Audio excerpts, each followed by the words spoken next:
Would you please welcome to the stage our moderator, Ms. Valerie Muck from SAF-SB.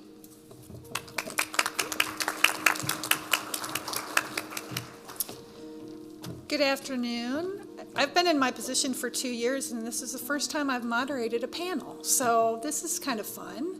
I don't have to sit down there and answer the tough questions, so we'll just leave it all to you guys. We can ask you too. Oh, okay.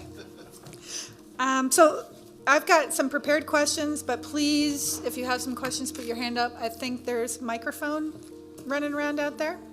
So we have 2 microphones, one on each side of the room. So please wait for the microphone so folks can hear you. Plus, I think they're videotaping this, so that will help people when they're playing it back. So I am going to start this off with a softball question. Please discuss the small business opportunities within your company, and we'll start with Lockheed Martin, and we'll work our way down. Lockheed Martin has a very robust supplier diversity program. When you're looking at Lockheed Martin, you need to understand that we truly are a global security company made up of 5 distinct business units, and we have one business unit that buys absolutely nothing. So you have to concentrate on the other 4. We do have goals that are initiated by us and our customer, the government, and we have been very successful at receiving an exemplary rating for those goals for the last 5 years now. So as a result, we do not have that word called set-asides, but we do have lots of business opportunities, and I normally get in trouble for this, but I still have to say it. If you're not the best of the best at what you do, or you don't provide leading cutting-edge technology, the odds that you're going to be able to get an opportunity with Lockheed Martin significantly decreases. So I have to be the honest broker on that one. Actually, I heard you speak last year, and I thought it was harder for a small business to get in with Lockheed Martin than it is to get in with the Air Force. So yeah, I got in trouble for that. I was called into the principal's office. And it really is a process, but those who do their homework and know where they fit can actually get in with Lockheed Martin. In fact, we had a couple of sessions in this room earlier today where they were talking about Phase 3 SBIR, and it can be referred to as a black hole. For Lockheed Martin, and as it pertains to the F-35 program, we have successfully transitioned 7 small businesses from Phase 3 to active manufacturing components on our F-35 program. So if we can do that with small businesses where they think that Phase 3 can be classified as a black hole, you can do business with Lockheed Martin, but you have to have a commodity that we need. Good afternoon. Valerie, thank you for the introduction and the opportunity to participate on the panel. So at Northrop Grumman, we have many opportunities for small businesses. Government fiscal year 2018 alone, we issued $2.8 billion in awards to small businesses, or approximately 36% of our awards went to small businesses. So as Michelle said before, it's really do your homework. We have many opportunities. Look at what value you bring to our company, and we certainly, especially in the area of technology, we certainly look forward to working and identifying opportunities for your businesses. Hello. So our small business opportunities, I'm going to be program specific. We have some opportunities within TX. We are looking to diversify their supply base. Given that it's a new platform, we want to give opportunities to small businesses who, we're trying to make an exception to not always go with the large that we have strategic agreements with for like F-15 and F-18. We are really soliciting small businesses who would not cost us a risk to cost and schedule. So those companies that are ready to take on a big project like TX, looking for manufacturing, we're looking for some sheet metal, we're looking for some electronic components. So there are plenty of opportunities there, especially since we have mandated goals to meet small business requirements there. There's also some opportunities on MQ-25, unmanned systems, looking for new technology companies that are that have some capabilities that align with unmanned systems. We have several strategic initiatives that we support at Boeing, including Native American-owned businesses and indigenous people. We support the Ability One initiative that services people who have significant disabilities and are blind, and also the Veteran Initiative. That's just 3 out of the 6 that we have special emphasis on. So in those particular arenas, we're always looking to increase our supply base. Those platforms that I mentioned, TX, MQ-25 being some of our most recent major wins, are the ones that I personally am looking to provide a robust supply list to the program management. Thanks, Tiffany. Hi, I'm Chad Pillsbury from Raytheon. Raytheon's a little different than most of the other primes up here in that we don't have a couple big franchise programs. We have literally hundreds. We have a handful of what I'd call large programs, but hundreds of small programs and medium-sized programs, many of them for the other primes that you see up here that we partner with. So it can be a little daunting as a small business, I would think, to try to figure out, oh, what am I going to do for Raytheon? But on the other hand, there are a lot more descriptions of niches that we do that you might have an input on. And our website, raytheon.com/suppliers, if you haven't been there, I'd encourage you to visit it. And there's a supplier diversity section there that talks about the company and our 4 different businesses and what we do. Many of the programs are described there, and we can talk later in the panel about how you can start to be part of the Raytheon team if you and how you can register with the website and get your information out there. Create a profile for your company.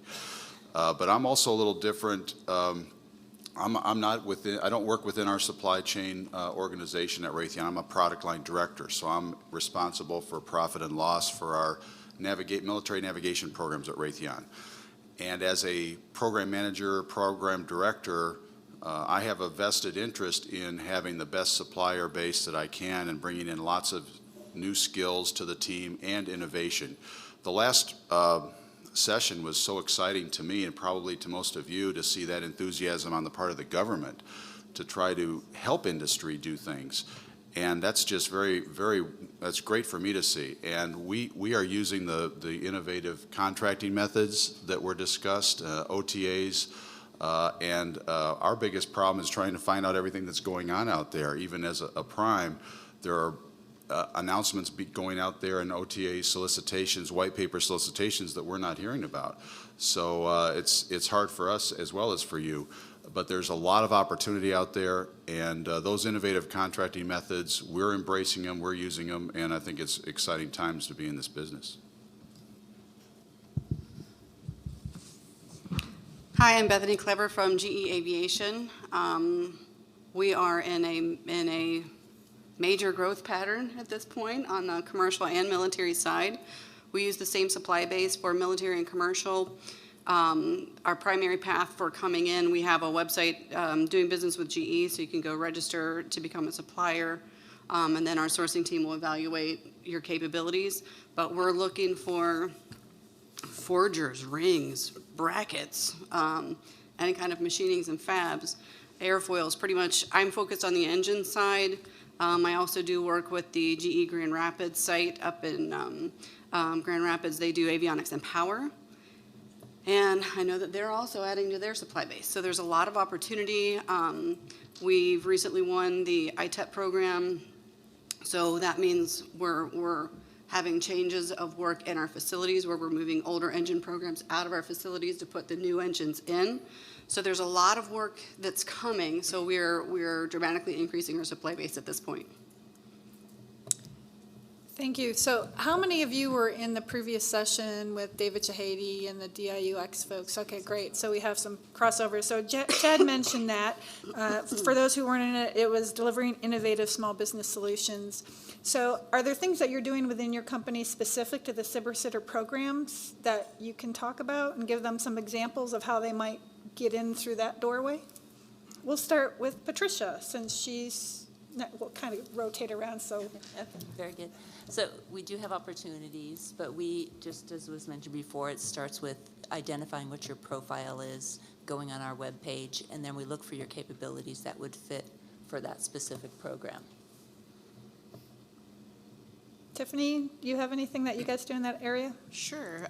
We have some requirements for MQ-25, the unmanned carrier. That one has some strategic initiative goals rolled in for SIBR. We are leveraging some technologies from Cox Industries.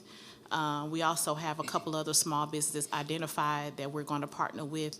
And then we have a strategic initiative for SIBR as well, where we are actively looking to see who out there in the industry, small business-wise, we could leverage some of their technologies from. We're looking at some local universities, and we're also looking at some historically black colleges and universities. As I mentioned, Raytheon.com/suppliers website, you can create a company profile. And if you fill in enough detail there and the right keywords, it helps us find you. When we've got a new opportunity and we're looking to augment our skills in a certain area, we will search that database for that information. And if you register as a small business with all of the right industry codes for your company that you qualify as a small business for, that also helps us. In my particular area, we're also growing quite a bit, and there's a lot going on in military navigation. Many of you may be aware of the M code is the new transition for the military navigation signals from the GPS program. That and alternate navigation and anti-jam, these are all areas that have huge growth right now. So if you have any capabilities in those areas, I'm particularly interested in it. But Raytheon as a company, like all of the other companies here, we do lots of different things. And there's a great chance that you have a skill set or something that we can use. I'll also say in terms of innovative strategies, you don't have to have a product that you want to go and produce. That might not be your business model. We have a company we just worked with who had some algorithms that they wanted to develop. We hooked up with them through AFRL, did a demonstration, then did productized it a little bit to a prototype level, went to an exercise. And now there are some customers that want to buy that product. But that company has no interest in building something. They want to just do research. They're just a few engineers. So we're working a model with them where they can license the technology and they get a cut of whatever product gets sold to military customers. So that's something to think about. You don't have to always think about, oh, boy, I have to have a production model or something. You can be pure research if you want and hook up with a company like us.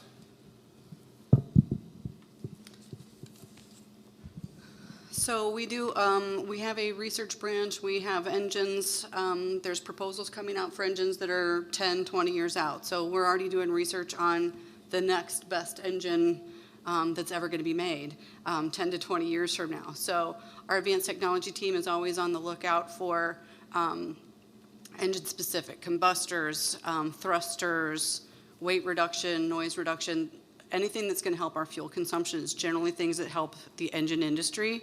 So if you have any of those technologies, NAICS code, it's 541715. So those are generally the ones that we are on the lookout for.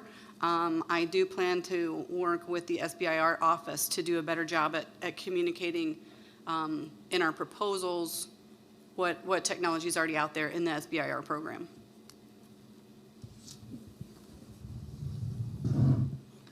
Lockheed actually has SBIR managers for each one of their business units. Of course, the largest one is going to be on the aeronautics side of the house. And if you want to get with me after the fact, I can give you his information and you can contact him by email. But most of the SBIR initiatives that come down to Lockheed Martin are coming directly from the Air Force. So I highly recommend that you Google the Air Force SBIR and their white papers, because that's how we get it. A lot of times the Air Force would say, Lockheed Martin, this is going to be somebody you're going to take on.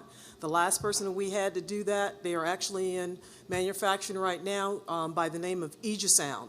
And this gentleman had a white paper that he submitted through the Air Force programs, and he was able to prove out that the headsets that he created in his wife's kitchen cut out 99% of the noise in the air on the aircraft carriers. So I take that kind of personal because being a service-disabled veteran, now we're going to have people that are going to be less of a service-disabled veteran in the execution of their duties because they didn't lose their hearing.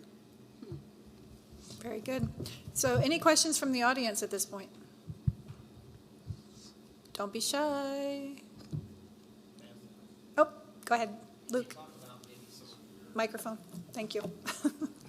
Can you talk a little bit more about some of the outreach events of how you network with small businesses? For example, the SBA does a Ohio Matchmaker at the Nutter Center, and this was my first year there going to it. I was kind of surprised there wasn't more of a large business presence there, and just trying to look into, you know, what you guys do to get out there and how, I don't know, just looking into your processes that you look for small businesses maybe.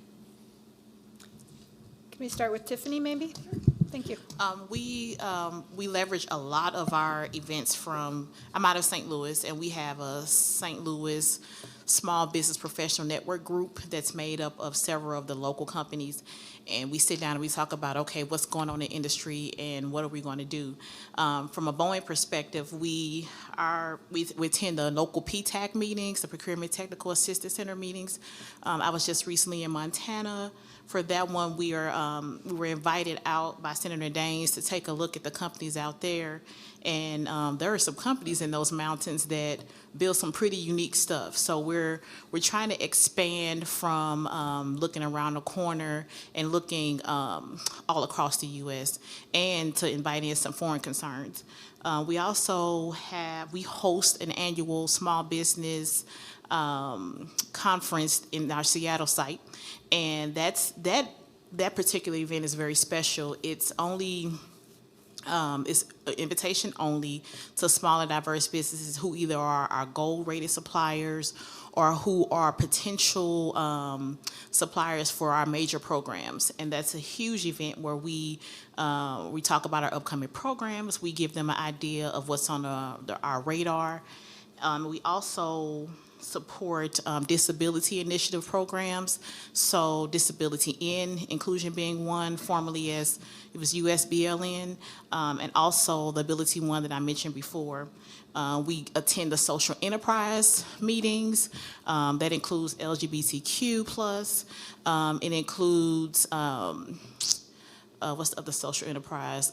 Service Disabled Veteran Affairs. We also have one that concentrates specifically on blind, so National Indicator of the Blind. So our outreach on and our outlook on diversity is not only is from a personnel perspective, diverse people, but also on all things diverse. So those unique niches and those programs that are supported by the government customer with having unique NAIC codes and not-for-profit business. So our outreach is limitless. We really do like to expand our footprint outside of the norm. We're at events that you normally won't see bigs at.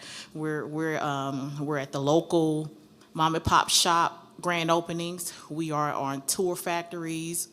We do tours at factories, and we also host webinars for new and potential suppliers to learn how to do business with Boeing. And that's actually hosted by my team, Supplier Development and Diversity, every other month. We invite new and potential subcontractors to dial in to listen to what our sourcing strategy is, what we do as a company, our expectations of our suppliers. So, yep, just a little, a lot going on, I guess. Yeah, Raytheon has supplier conferences regularly also, and if you check that supplier diversity portal, especially the pages for the different businesses, they're usually done by a business. One of our four major business units will have a supplier engagement or an outreach program. I do lots of supplier conferences, but that's usually for existing suppliers, not an outreach.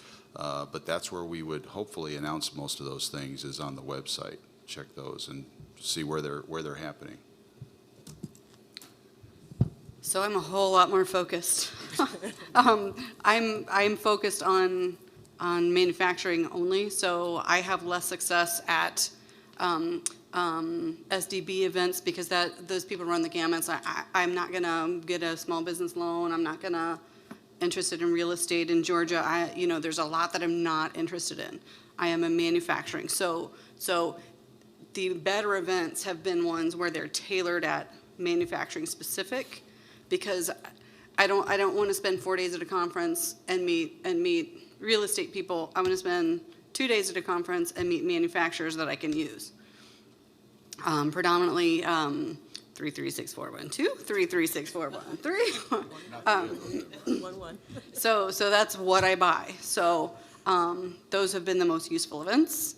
And it would also be helpful if the PTAX and I plan to get on the website that you guys run that shows all the people that have registered with the Air Force to become a supplier. But we must have AS 9100 certification, and the drill down capabilities haven't been there in most of the government tools that I see. So I use ThomasNet because I can click on AS 9100 and I can click on NADCAP, and that drastically filters who I'm going to work with. So go register on ThomasNet if you're not on there already. For Lockheed, just for aeronautics alone, last year, the team that only consists of 10 of us attended 164 outreach events. Now, this is a combination of working with affinity groups like our Pan-Asian Council, the Hispanic Chambers, Black Chambers, locally for our areas, whether in our areas, when I talk about aeronautics, we're looking at Palmdale, California, Fort Worth, Texas, and Marietta, Georgia. But of course, we have Lockheed facilities across the nation. So we try to leverage it as a corporation across the nation. We have started what we call LM Connects, where we work with other groups that are throwing conferences. For instance, we worked with the Oklahoma with their PTAX. We work with, of course, the Dallas, Fort Worth area PTAX. So we love working with events that are already in effect, that we know that we can get the constituents to come in, and then we do one-on-one matchmaking sessions to get the most bang for our buck. And Northrop, similar approach, very similar. Outreach events, chambers of commerce. We also look for, historically underutilized categories and focus, outreach events in those areas, wounded warriors and others. So very similar, hundreds of events that the team manages, and there are, a great many opportunities out there. So one note from my perspective as the director for the Air Force Small Business Programs, when I took the job 2 years ago, I talked to a lot of small businesses about the types of events they would like to see us hosting, because the Navy does Navy Gold Coast, which is small business focused, but it runs the gamut on small business. And the folks that I've talked to said they like those more defined, specific, so they're not wasting 2 days of their time. They're actually going and meeting the right people at the right time. So I think that's what the Air Force is doing. We're continuing to do those types of events and not having a big show somewhere. Yeah. So any other questions from the audience at this point? Yes, sir, in the back.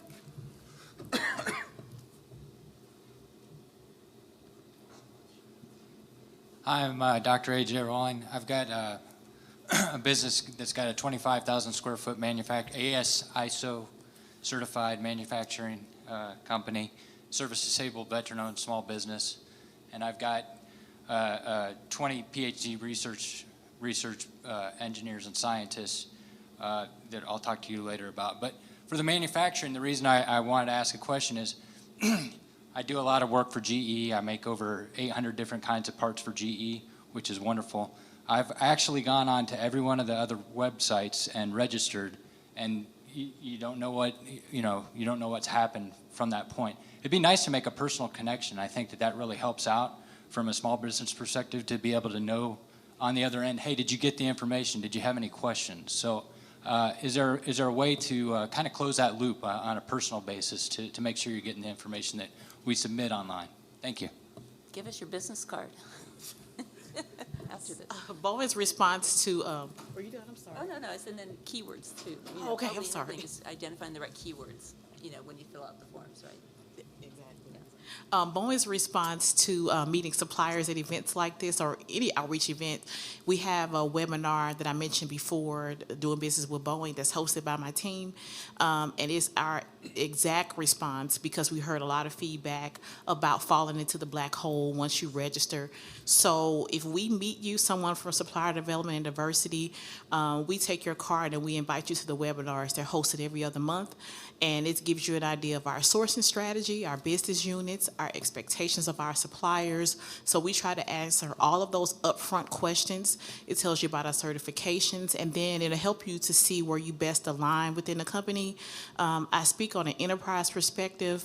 I'm out of St. Louis, so I'm more defense focused. However, we have opportunities that are endless in, the commercial side, testing, our global services, which is retrofitting and things of that nature. So I think we have pretty much turned around that, that black hole perspective. We do understand, and I know you understand, we meet thousands of suppliers annually. However, we don't want anyone to feel like they're being ignored. So our response was to develop that particular webinar session. And from there, the responsibility falls on the supplier to make the right connection. So we'll say, hey, this is what we have to offer. This is our sourcing strategies. Are you ready? If so, these are your streams of communication. It's always flattering when we meet a supplier and they can offer solutions first versus meeting you and say, I can do anything, what do you have open? I can do whatever you ask for, versus if you say, hey, Tiff, I know you guys just won TX. I am the leading, aerospace person for digital systems, and I know TX requires that, and this is how I can save you money. I'm going to keep your card because the TX people are calling me and they're looking for small and diverse businesses. So just a word of advice, just to be more solution focused, know our products and services, be at the ready, and also always advertise your core competencies first versus generalizing what you can do. And I hope that's helpful, but if you would like to speak further about the webinar, I would love to get your card and we can follow up that way. And I'll do the same. We're a technology-focused and engineering-focused company, more than manufacturing, but all of our technology has to be manufactured, almost all of it. So we do have a lot of suppliers we engage with that, but maybe your information didn't get to the right people. So I will get your card after the break. Thank you.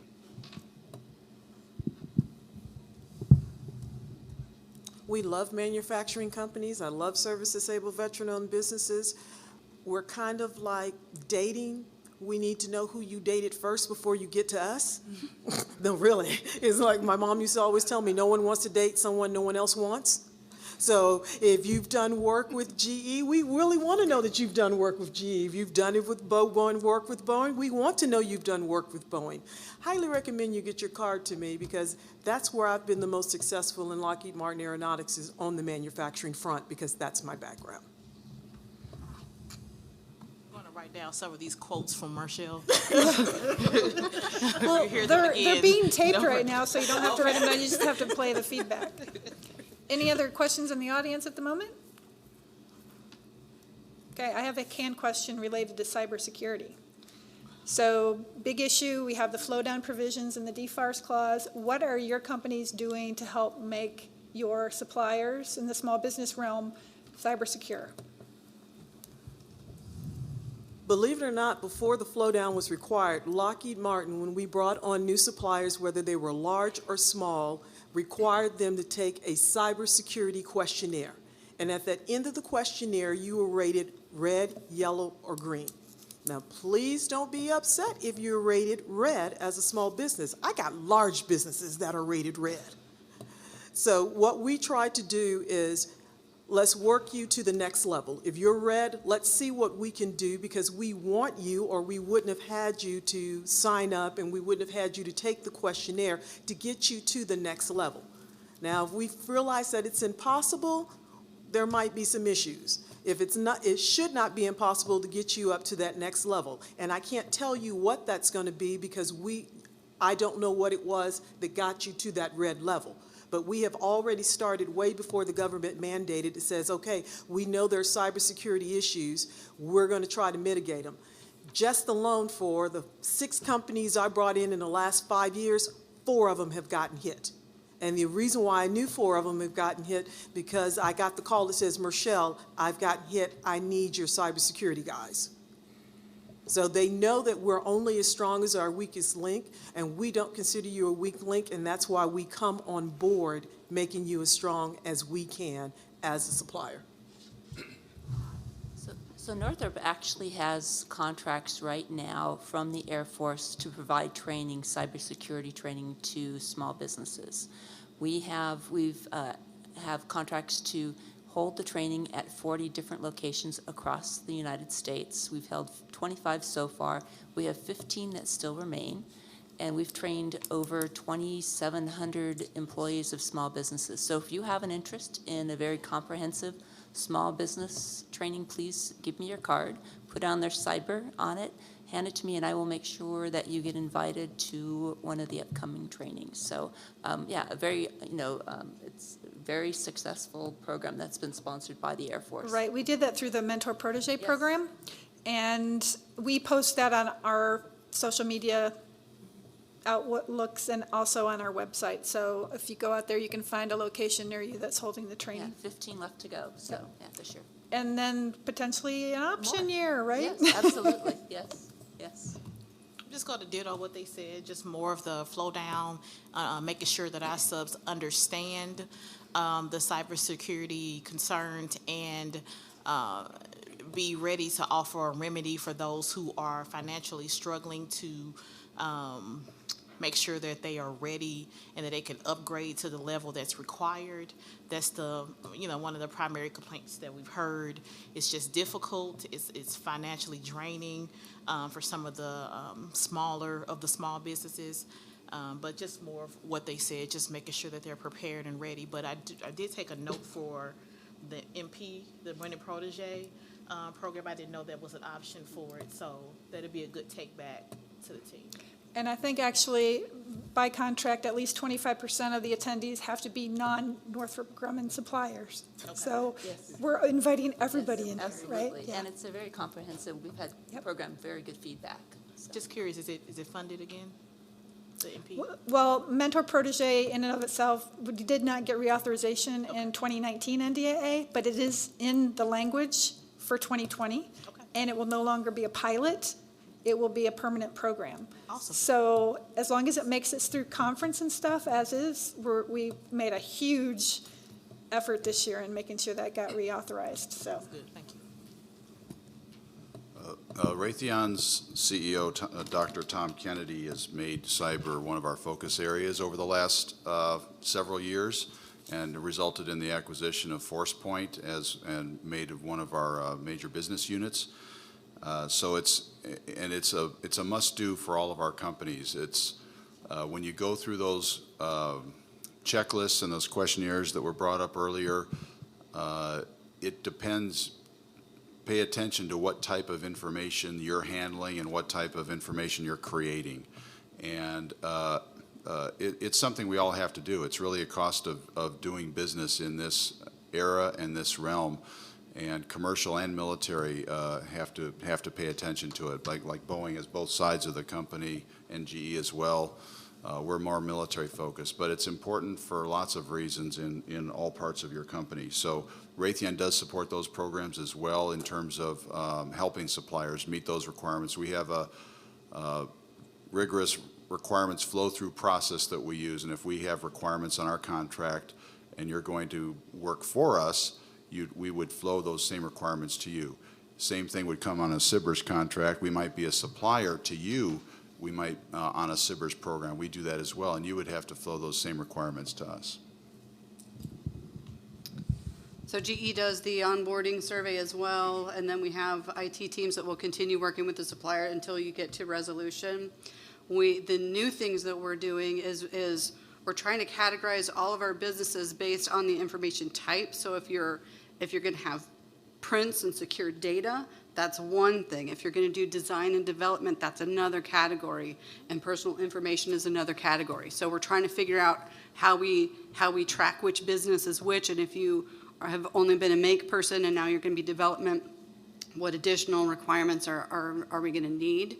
The interesting thing I have been seeing is I'm starting to see a lot more small businesses that say NIST compliant and things like that, so that's very helpful.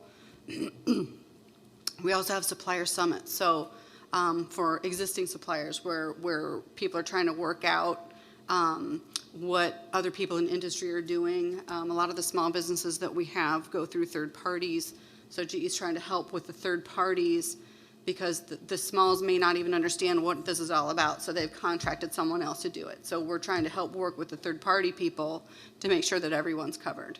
And we've also started restricting our publicly available information, so we don't publish supplier names because we don't want to invite attacks. Say, oh, hey, go check out my new small business that we just awarded all of this critical military work to. So we are clamping down on that as well. Okay. So any questions from the audience again? Okay. I'm going to ask, oh, right there. Can you wait for the microphone? Thank you. Thank you. Terry Gaskins from Prime Response Incorporated. I'll come see you later. Thank you. But I was interested in Northrop Grumman's workshop. I noticed I got an email from you introducing the program. I guess it's at several different locations at several time frames. Is it an on-site workshop or is this a webinar? It's offered, you can either participate in person or it's a workshop that you can participate online. All right. And it's broken up across 10 regions in the United States, and there has to be at least 4 workshops in each of those 10 regions. So there should be something near your location, but because we can't reach everybody in it's an 8-hour workshop. We wanted to make sure it was available online to folks as well. So now the one that I got seemed to be in the Midwest. I think there's several Kansas locations. There's an Iowa location, I believe. There's even one in Hawaii. Yeah. There's one in Hawaii. Well, I'll go to that one. Okay. as a business expense, right? Yeah. So there's a color-coded pretty map that we have out there that shows the 10 different regions and then the locations within there. All right. Thank you. It's good stuff. So one thing I hear a lot about when I'm out talking to small business is intellectual property. So can you talk a little bit about how you handle the intellectual property and the assurances that you provide to small business in that you're not going to steal their intellectual property and leave them sitting on the edge of the road? Can we start with Chad? Sure. I mentioned one company before that has technology that we've helped put into production, and we are licensing their technology from them. So they're going to get a fee for every unit that gets sold. We do that with big companies as well. IP is very important to us. We understand it's important to you, and that's something that's critical to start when you start a SBIRS contract or a subcontract to a major company. Think about the IP that you've got that you're bringing into that program and assert those data rights when you start. Usually we're developing a relationship because of some IP that you have or some idea that you have or some algorithms that you have, so it becomes part of that, but not always. We might start a contract with you and start using something and you didn't assert that you've got a proprietary way of doing something that you didn't assert that data on. So I would be something that I would encourage you to watch and make sure you include that in your discussions with your government customer or the prime. And just to add on to that, Chad, it's assert if you have limited rights, assert those, because then we flow those up to our customer. Yes. So, but if you don't, we don't then, and so that's it's always good to have that review before you submit your proposal. GE does 1- and 2-way PIAs. We do CPIAs, and I don't even remember what that stands for, but when you start working with the engineering team or the buying team, we will always put a PIA in place. A 2-way protects both ways. And then if you're awarded a contract, IP is a portion of our terms and conditions. So our terms and conditions are C64. They're available on the Doing Business with GE website, but that is negotiable. So you always have to bring it up. If you don't bring it up, we don't know So we're just assuming that we either have a PIA or C64 terms apply, but you can negotiate the C64 terms for IP.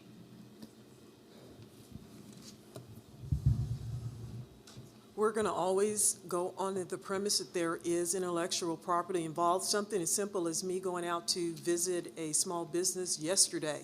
Before I even stepped foot on the premises, there was a two-way PIA between me and that small business. So we always take it on ourselves to believe that there is going to be some type of intellectual property involved when we're dealing with businesses outside of Lockheed Martin. And Northrop has the same, but they're called, we now call them NDAs, non-disclosure agreements. So, same. Ditto. Yeah, ditto. Okay.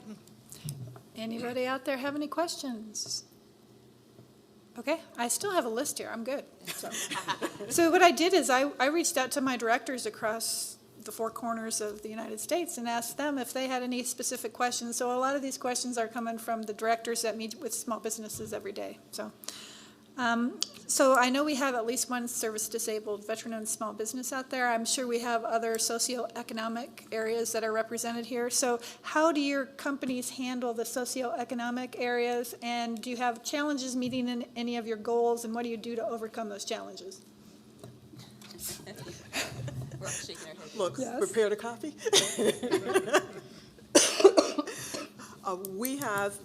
Lockheed has social economic goals for everyone. There are some that are definitely harder than others, and right now we're looking at service-disabled veteran-owned businesses and hub-zone businesses.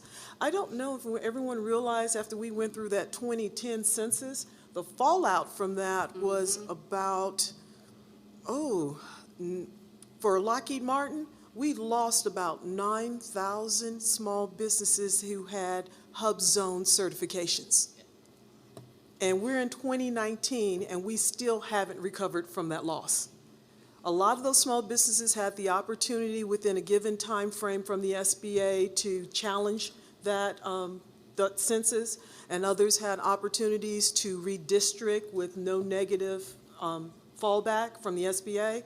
But a lot of that did not happen. So we kept those businesses. They were great businesses. There was nothing wrong with the business. They were just no longer allowed to be certified as hub zone businesses. So we actually have concentrated efforts with other organizations, whether SBA is throwing something, or whether one of the chambers are throwing something, or whether WeBank is throwing something, so we can concentrate on those areas for which we know it's hard for us to make those goals. And like I said, for us right now, it's service-disabled veteran-owned business. That's why I say you need to give me your card and we need to talk.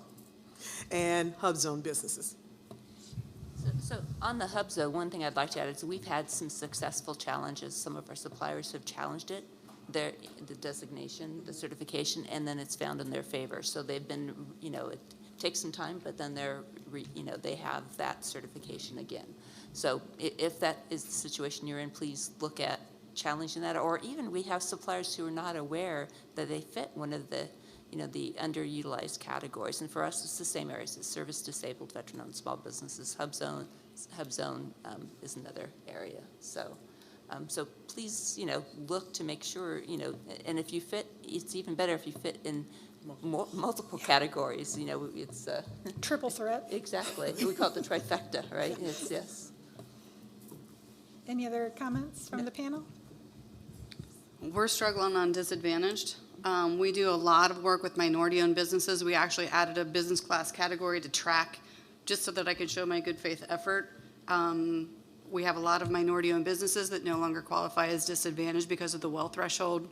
So I always advocate when I'm meeting with the DoD, hey, could we look at the wealth threshold that was set 20 years ago and modify that to be current dollars, or to remove the wealth threshold period, because a woman-owned business is a woman-owned business. A veteran-owned is a veteran-owned.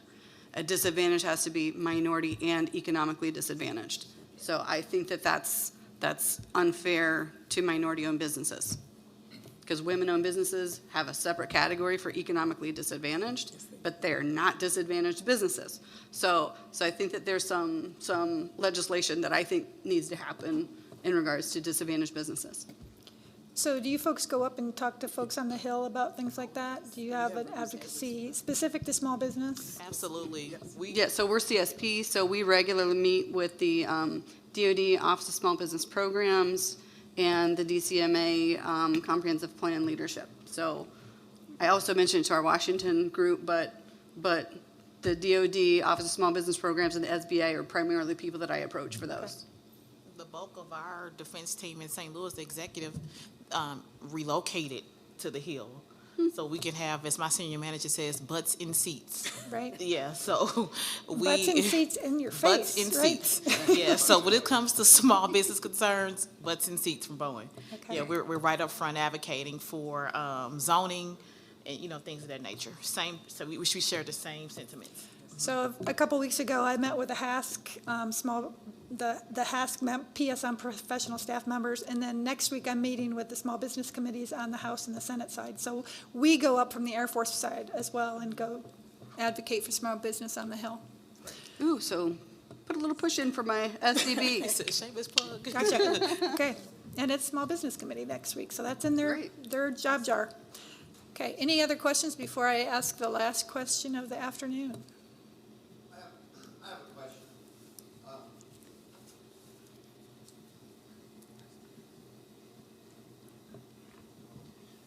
Hi, Brad Demers here with the GSA Oasis Program Office.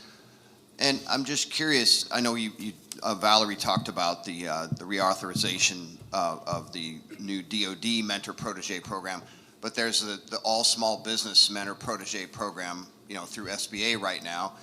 And I'm curious if you all have utilized that specifically for 8A. I'm just curious about that. If you've all mentored an 8A company, have you experienced any of that? Because that you can do, of course, right now. You can be a mentor to an 8A as an example and get an 8A award for that. I'm the Ability One focal, and the Ability One affiliates are considered 8A. And we are actively looking to do some synergies between our initiatives, including Men and Protege with the Ability One companies. So I don't know if we have history of that. However, it is definitely something that is in works. We would love to be able to support programs like that. That's something that we take a special interest in. So nothing that I'm aware of at this time, but it's in the works. Any other comments from the panel? Okay. I'm going to ask the last question of the afternoon. It's a tough one. What is the one thing you want small businesses to walk away with today as your nugget of wisdom? Let's start with Bethany down at the end.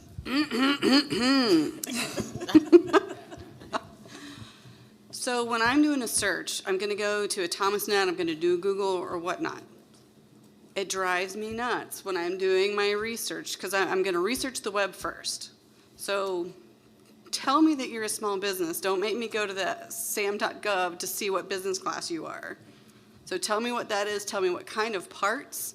So put some pictures in there. That tells me everything I need.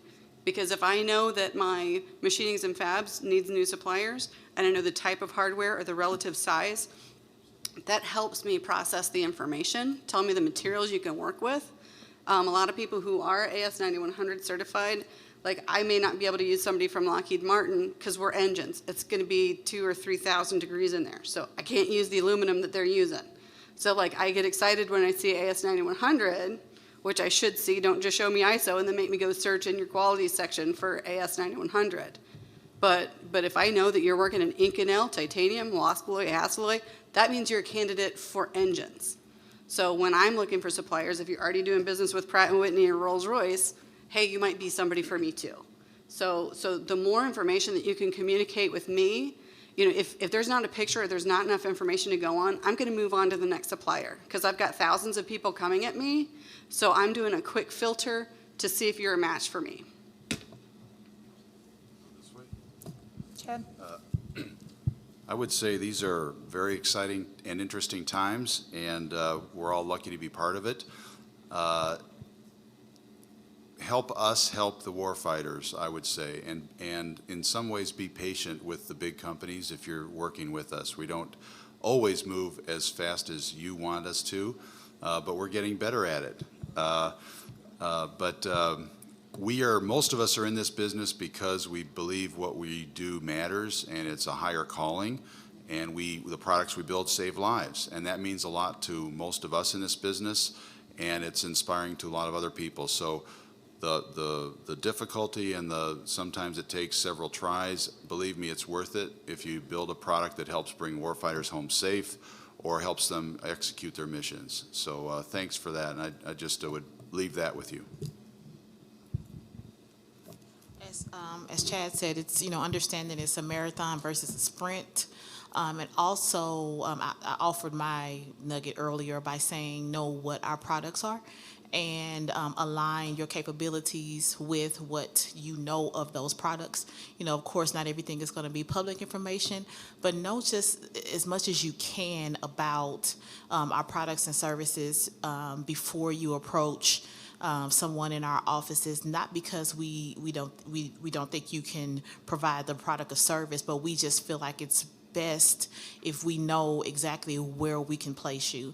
And if you don't know exactly what our products or services are, then that's a reflection that you need to do a little bit more research about the companies that you're soliciting business from. So that's my nugget. Very similar. So help us to identify where you would best fit. So if you have a key discriminating technology, which program would it fit on? So we can put you in touch with the right folks. With keywords, we're filtering, thousands of suppliers, and so put the right keywords in, put, what you think would be, kind of lead us to the right solution for you to work with us. So that would be the one thing that I would like to share. And once you get in with our company, performance, right? It's all about performance. You provide an on-timely delivery of a qualified product, guess what? There'll be more opportunities for you. So start, baby steps, get in, prove yourself, and then, it's many opportunities from there. I like to say ditto to my colleagues because I totally agree with what they say, but I do want to address the black hole. The black hole is not as black as you think. We're required to give our sources to our customers' DCMA when they audit us. So I tell you to go on the Podio, log on to Podio, fill out your information. I'm also the one that's going to tell you that you missed out on an opportunity because you didn't put your website in there. Please make sure that you fill out what you think is the black hole completely, because we all have our own processes. We're all going to ask you to log in, and believe it or not, it may not be today, it may not be next week, it may not be 3 months from now, but we're going to go back to that website, and we're going to be looking you up by that keyword or that NATES code, and if it's not complete, if I got the time, I'll call you to let you know you missed out. There's no second chances. Okay, I'd like to thank our panelists for taking the time out of their busy schedules. I don't know if you guys are going to be around tomorrow as well. Okay, so catch them afterwards and catch them tomorrow. I will be around as well. And round of applause for the panel.